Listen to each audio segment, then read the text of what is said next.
हा व्लॉग थोडा लंबा येणार तर नक्की बघा. काय दुपारची वेळ होती आणि मला खूप झोप येत होती, पण मला झोप मोडायची होती कारण की मला आज जायचं होतं ऑर्डरला 3 वाजता.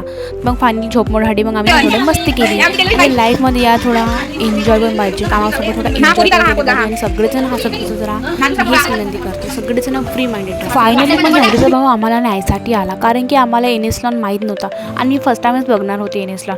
आणि कोणाकोणाला हे रेल्वे फाटक नाही माहीत नाही आहे, मी दाखवून घेते बघा रेल्वे फाटक. आणि कोणी NS लॉन माहीत आहे आणि कोणाकोणाला बघितलं आहे ते कमेंटमध्ये सांगा. फायनली NS लॉनमध्ये पोहोचल्यावर मला खूप सुंदर असा दृश्य दिसला आणि खूप छान डेकोरेट करत होते दादा लोक.